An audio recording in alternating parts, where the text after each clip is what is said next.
Ayun mga guys, dumating na yung ating in-order na galing sa online na volume control saka switch. Napalitan na natin, naikabit na natin.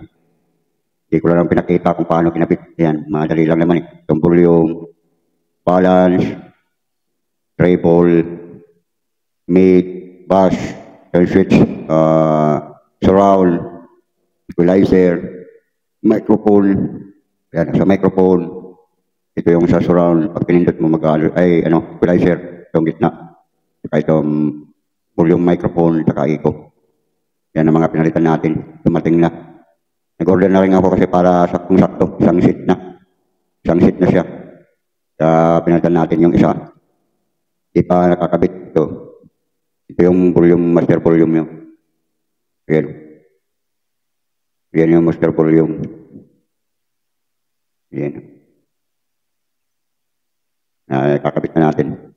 I-update ko na lang kayo pagka maikabit na natin at i-testing na natin yung sound. At least naikabit na natin yung volume control sa switch. Ito yung master volume, ikakabit ko pa. I-update ko na lang kayo mamaya pagka natapos na. Yung volume control, yung volume master volume. Yung 18 volume. Yung pinaka-master volume. Ang mga ganito mga people kasi sirain talaga mga volume control. Pag tumagal na mga 2 taon lang talagang nasisira na siya. Kaya sirain na siya. Ikakabit na natin ito. Walawang paan ito eh. Yung volume ng mga ganito mga people. Kaya puto na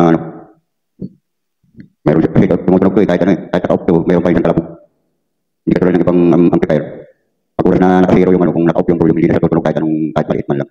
Ito pagka kahit naka-off, kahit naka-zero ang volume ito, may marinig ka pa rin kalabog. Ito yung pinaka-sub na base. Ibang klase kasi ang kay puto. Kahit naka-off ang volume ito, meron ka pa rin marinig na kalabog. Yun ang maliit. Kaya nakabit na natin. May kakasana natin yun lang ng mga natin, lininis lang natin ito. Lininis lang at pinalitan ng mga volume at iba switch. Kasi malutong na yung mga switch na yung mga ganito yun. Yun, mga malulutong na siya. Sobrang tagal na siya, na-stop na pati. Pero kung ginagamit ito araw-araw o kahit minsan ginagamit, hindi yung magkakaganyan. Ang kaso, bihira lang yata gamitin, na-stop yata. Kaya, yun, nagkaroon na ng diferensya yung mga kakasana natin. Lalagay na natin dito sa nakapan-panel yung ano na ito, bago na lahat ng mga volume control switch. Kaya ano na ito, wala nang alalahanin dito. Puro bago. Yan. Diba? Puro bago na. Kaya natin yung mga nut. Bago na rin nilalagay natin na nut kasi yung dati ng kalawang na rin. Nut saka washer. Isang washer. Washer. Washer. Washer. Washer. Nut. Gusto ko makabili ng pampihit ito. Lumos lang kasi ang ginagamit ko. Meron na bibili dito ng pampihit, yung madali. Yung mahirap kasi pagkalunglos lang eh. Hindi agad naiikot. Hindi katulad yung talaga may pang dito. May pangpihit. Talagang madali. Kasi sapat na sapat din. Ito minsan ayaw pang kumagat. Hindi masyadong kumakagat. Kasi kailangan yan, lalo na kung malaki ang lunglos mo. Kailangan yung maliit na ng uso. Kaya mga lunglos na maliit. Kukuntahin muna natin sa kabila. Para pantay.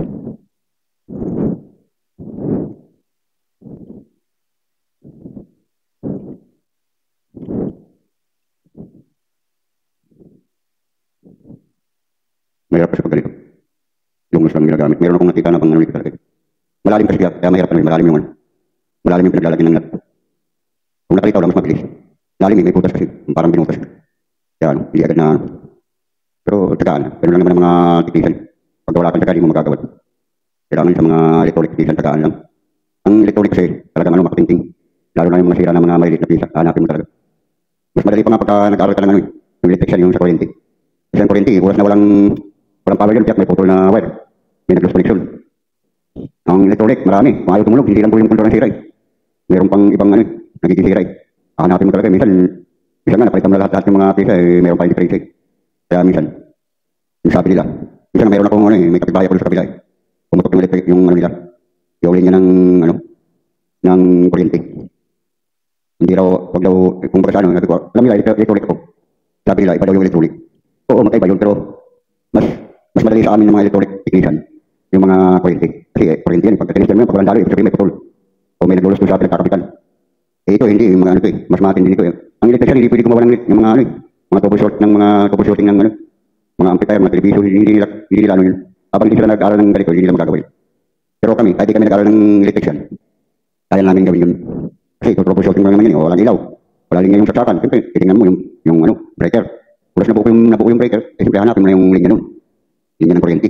Di katulad dito, marami kang maliliit na pagdadaanan. Meron pa ngayon tinatawag namin na ano, yung photo, yung tawagin sa mga teknikan. Photong pisa. Yung mga talagang halos di mo na makita, kailangan mo pa, lalo na pag malabo ang mata mo. Kailangan mo nang gamitan ng ano, largabista. Yung magnifying glass. Kasi ano iba ang ano di katulad ng mo, yung bahay mo, walang kuryente. Kung naman sisikapin. Kasi may ano, breaker. Tapos meron namang ilaw, meron yung saksakan wala. Di siyempre ang kakalawin mo yung sa mga saksakan. Kaya ano lang naman yun, kung di nag-suspension yung punta, yung pinagdugtungan, may naputol na ano, may nasulog na wire. Mas madali siyang i-trace. Hindi katulad ng mga electronic, mga television, mga ganito amplifier. Marami kang pagdadaanan nito. O hindi naman lahat ng sira, ganun ang sira, pero meron talagang kailangan suyurin mo. Kailangan mo suyurin para malaman mo kung ano yung sira. Ganun ang mga ano. Kasi ano ikakaiba ito, hindi, kasi sabi nga nila, hindi nga ako, hindi pumapayag yung ano na titingnan ko kasi electrician daw, electronic daw ako. Sabi ko, kung ayaw nila, okay lang naman kasi wala naman mawawala sa akin kung ayaw nila ipagawa. Pero, mas madali sa amin yung electrician kasi, ano yan, madali lang testirin yan, madali lang ano yun. Pero pagka yung electrician na, ano ba, humawak ng amplifier o television, mas mahirap pag wala kang suri sa electronic.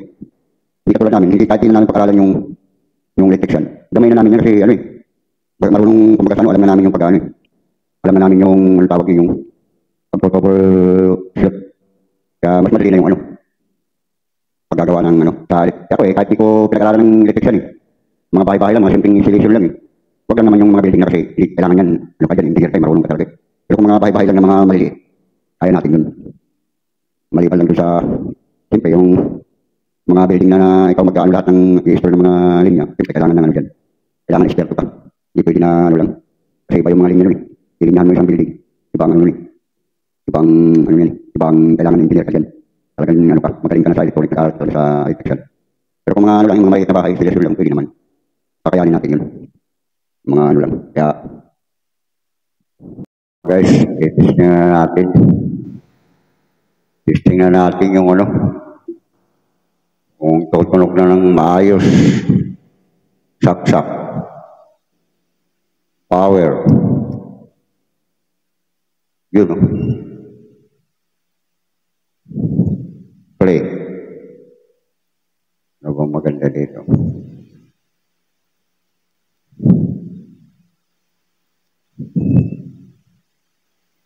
Volume.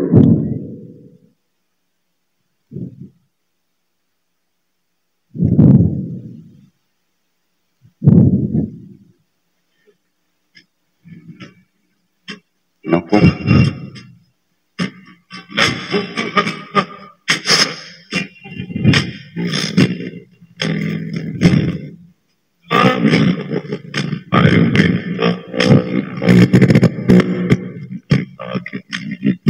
Distorted ang word. Distorted siya. May problema pa yung amplifier.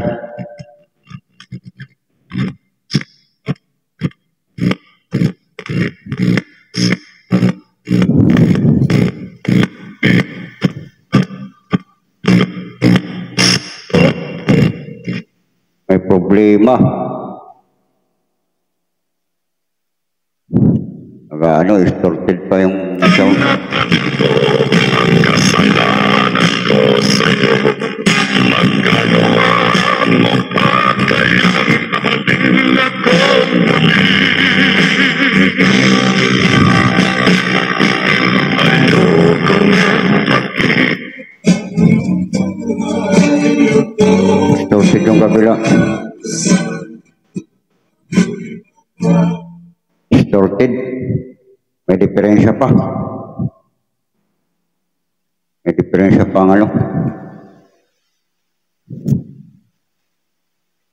May problema pa yung ampli.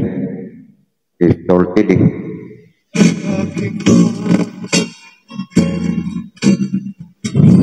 Naalala ko sa'yo, mahirap na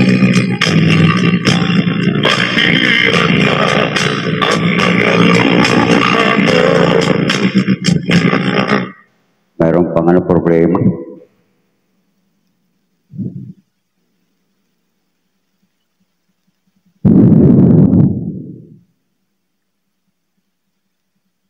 May problema pa ang amplifier.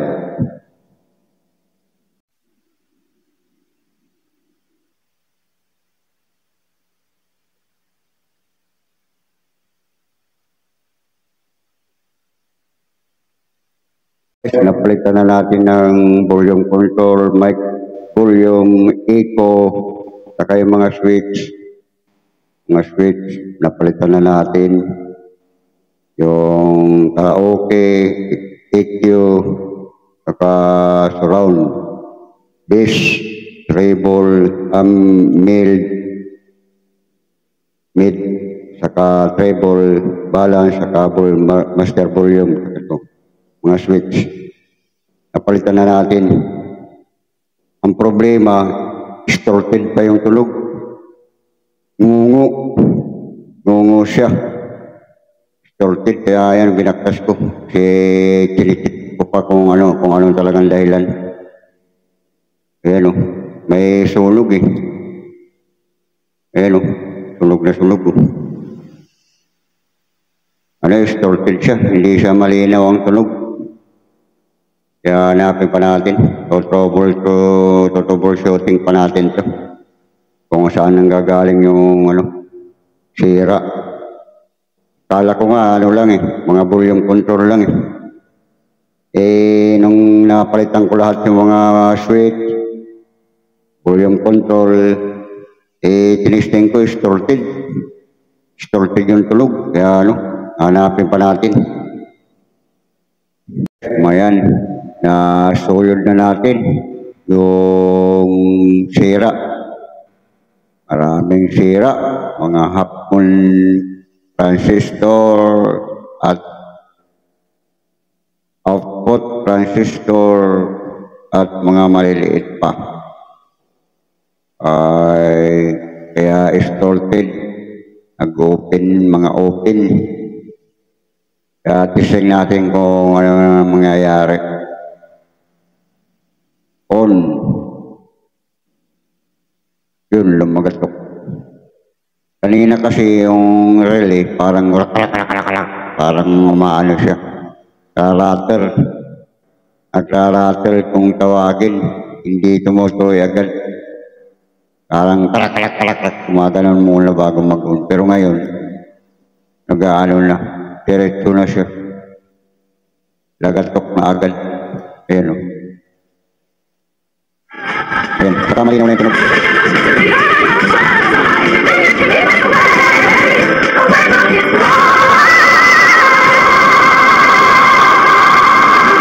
Malinaw na yung tunog. Hindi katulad kanina distorted na taragal.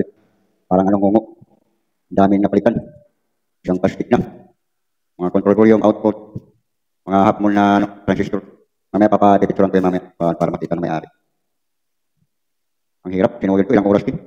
Kala ko kasi, sabi kasi nung may-ari, volume control lang ang sira. Nung napalitan ko yung mga volume control, distorted. Pangit ang tunog, taragal. So ngayon na.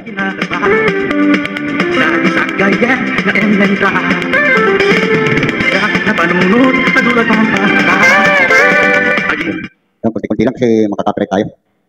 Masyado kasing yung mga tugtog, makaka-copyright tayo, kaya okay na to. Wow, pare! Yung matawid ka pa, maganda lang. Okay na.